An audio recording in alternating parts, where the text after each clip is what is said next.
पुण्यातील हिंजवडीत आयटी अभियंता वंदना द्विवेदीची प्रियकर ऋषभ निगमने गोळ्या झाडून हत्या केली। गंभीर बाब म्हणजे ऋषभने 5 गोळ्या वंदनावर झाडल्याचे शवविच्छेदन अहवालातून समोर आले आहे। चारित्र्याच्या संशयावरून त्याने ही हत्या केल्याचं प्रथमदर्शनी तपासात निष्पन्न झाल्याचं पोलिसांनी सांगितलं आहे। वंदना ही हिंजवडीत नामांकित कंपनीत आयटी अभियंता म्हणून काम करते, तर ऋषभ हा लखनौमध्ये रिअल इस्टेट ब्रोकरचे काम करत होता। पोलिसांनी दिलेल्या माहितीनुसार 27 तारखेला 9:30च्या सुमारास हिंजवडीतील हॉटेल ओयो टाउन हाऊस या ठिकाणी गोळ्या घालून हत्या करण्यात आली। या प्रकरणी प्रियकर ऋषभला मुंबई पोलिसांनी ताब्यात घेऊन हिंजवडी पोलिसांच्या स्वाधीन केले आहे। ऋषभ आणि वंदना हे कॉलेजपासूनचे मित्र आहेत, याचेच रूपांतर प्रेमात झाले होते। मात्र गेल्या काही महिन्यांपासून वंदना ही हिंजवडीत काम करत होती, तर ऋषभ हा लखनौमध्ये होता। ऋषभ हा वंदनाच्या चारित्र्यावर संशय घ्यायचा। 25 जानेवारी रोजी ऋषभ पुण्यात आला। हिंजवडीतील हॉटेल ओयो टाउन हाऊसमध्ये 306 नंबरची रूम बुक केली। तिथे 27 तारखेला वंदना आणि ऋषभ यांच्यात काही वाद झाले।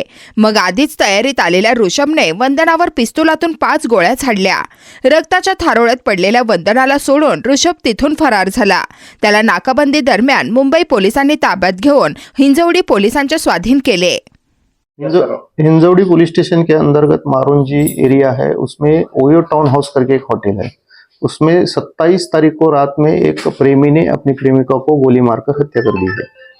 प्राइमरी इन्वेस्टिगेशन में ऐसा आया है सामने कि ये दोनों भी युवती और ये युवक लखनऊ के रहने वाले हैं, और ये लड़की है वो इन्फोसिस में काम कर रही थी सॉफ्टवेयर इंजीनियर करके, और ये जो लड़का है वो छोटा मोटा काम करता है लखनऊ में। 25 तारीख को यहाँ आया था और उसने होटल बुक किया था, और 26 तारीख को ये लड़की इस होटल में आई थी, और 27 तारीख को ये हादसा हुआ। उसमें वो प्रेमी ने 5 गोली मार के उसकी हत्या कर दी है। उसको अरेस्ट किया गया है। कई सालों से वो रिलेशन में थे, ऐसा इन्वेस्टिगेशन में आया, और उसके कैरेक्टर में कुछ डाउट था उसको, ये वजह है। अभी प्राइमरी इन्वेस्टिगेशन में ऐसा आया है। वो लखनऊ से लाया है, उसके और डिटेल इंक्वायरी चल रही है। आज कोर्ट में पेश किया जाएगा, उसके बाद वो हथियार के बारे में भी डिटेल पूछताछ की जाएगी।